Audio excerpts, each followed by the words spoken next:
Okay, testing, testing, testing. I have my paint shirt on, right? Got the little spot of paint on it already. I've got my mixture of paint and cement or concrete from a brick, right? A fired brick that I ground up and mixed in with the paint. This paint is oil-based. I can tell because of how it smells. I'm going to need turpentine to dissolve this. Do I have a can of turpentine?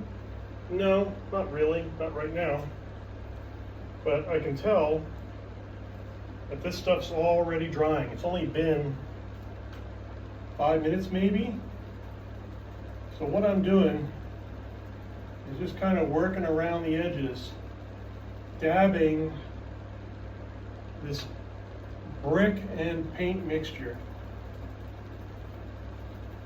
which is hiding all the problems in the wall quite well, I might add. There's a huge difference right away between what this is and what straight paint is, and just how it looks and how it behaves when you dab it on the wall. It's that much better. It's really great at hiding problems in the wall. Now, I'm just going to work my way around, dabbing other problems, filling them in, repairing this wall. There's a stain here from something. There's an animal or a critter on the wall here, and somebody smooshed it and then smeared it across the wall. I can see a crack forming already, right there. So there's going to be problems. There's going to be things that are going to resurface. And if you don't have this grit mixed in, those things are going to show real quick. Plus, this grit kind of keeps the paint from wanting to drip so much. Really quite amazing how it works. If I layer it on pretty thick, I'm going to see it starting to run. But if I dab it down, it takes a little practice. If I dab it down, I'm out of shot here. So there's something over here by the light switch. It's a drip that I just scraped off. What I'm going to do is just kind of hit that drip and then dab over it to hide it.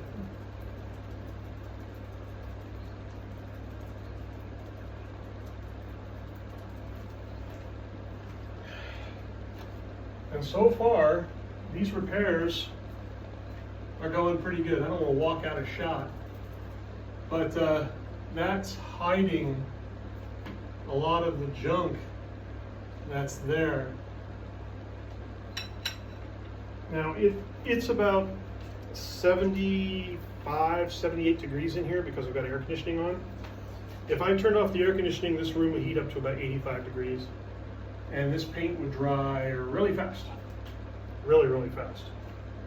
I don't want to do that right now. What I'm trying to do is just get the worst of the paint problems resolved here, looking for the darkest areas that need cover up. And then I'm going to work my way back to the middle.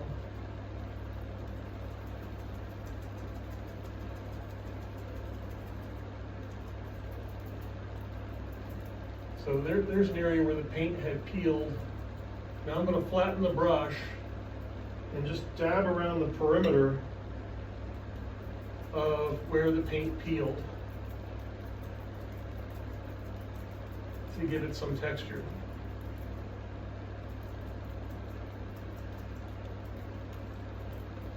This is nice because I haven't lost a bristle on this brush yet.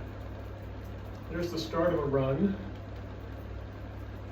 All right, so I'm just going to hit that and texture that out. this is really working out well because it very well matches the natural texture of the paint over this concrete and brick wall. So what you don't wind up with is a smooth spot where you've painted. What you wind up with is a textured spot that matches the natural texture of the wall. And I like that. You know, once this dries, I'm not going to have to sand it. I'm not going to have to retexture it. I'm not going to have to do much of anything because it's going to match. It's going to match the wall as it is. And I'm not going to worry about it. That's already looking really good. That's hiding that ugly, ripped up paint area. I'm going to have to scrub the wall with a mop up here, but once I'm done, this is going to look pretty good. This is going to look just like the wall. And that's one of the biggest problems with repairing walls is anywhere you repair it, you're going to see the repair. And what I've done here with this sandy cement mixture is I've eliminated that as a problem. You won't be able to tell where I fixed it. You have to look pretty close. But this paint, I gotta tell you, this paint is something else. It tries to run. Wherever you apply it, it tries to run. Unbelievable. And this is an oil-based paint. So if you look at the bottoms of your repair areas, you're going to see the paint collecting down there, trying to form a drip. Just mind-blowing that it does that. Now, as I sort of run the brush over the repair area to make sure that I'm not getting a drip, I can see it's already starting to harden. It really is.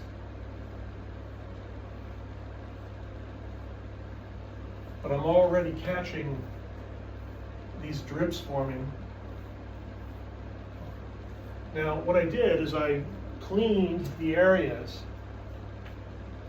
with a wet rag and some dish detergent to try to get better adhesion, because you don't want to leave it dusty. The paint won't stick. It just won't.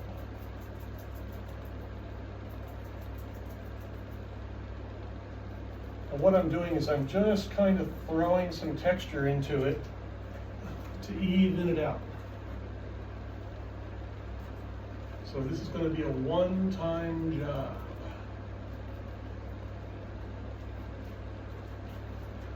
Not going to have to come back 3-4 times. It's going to go on the wall and be done.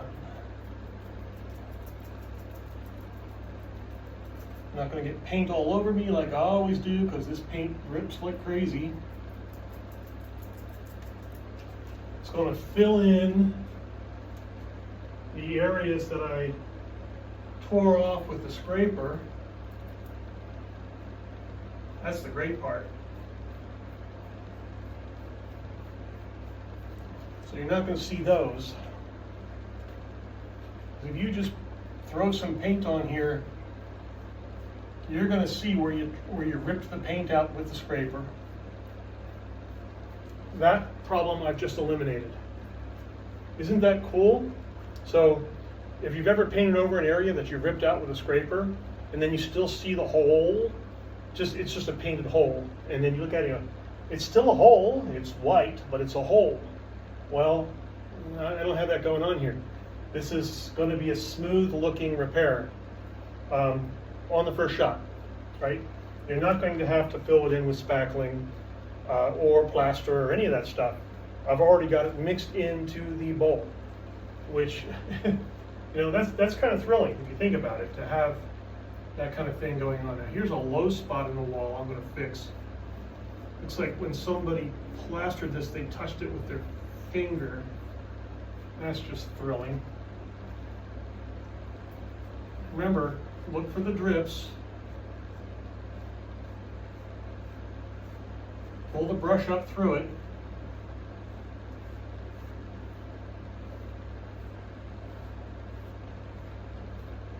You can see some of the sand, some of the larger bits of sand coming through.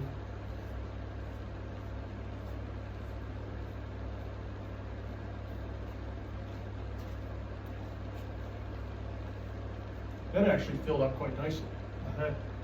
I'm really surprised at how good that looks. I am not going to have to fill that at all and then resurface that. That is awesome. I like it.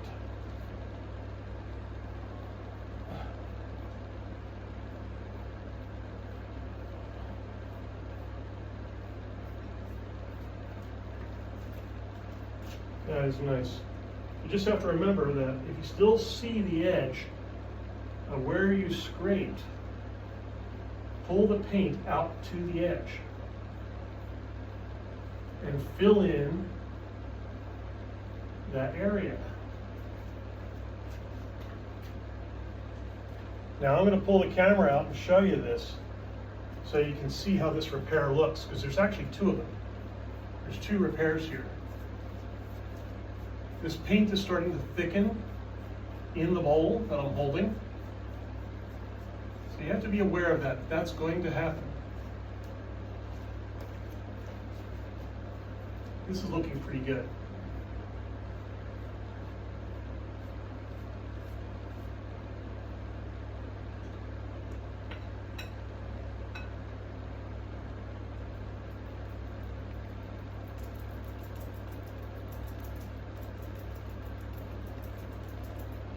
Going to give it a little bit more texture in the middle there.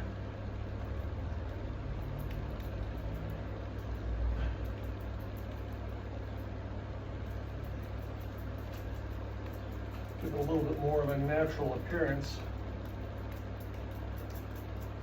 So it doesn't look like a repair.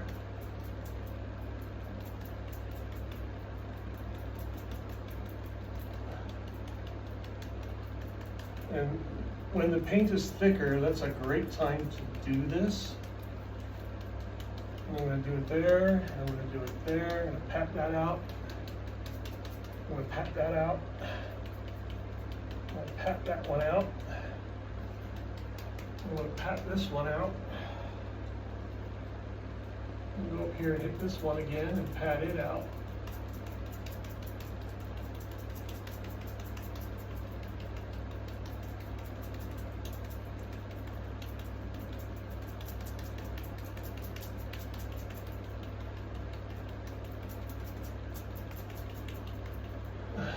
Okay, that looks like that is repaired. All right, so I'm going to put this bowl down and I'm going to show you what this looks like. So you have to remember that this is a concrete wall. Okay, it's not going to have, you know, an American or Western type of texture. It's not. It's very bare bones basic. But the cool thing about this is, you can see the wet spot there, is you can't really see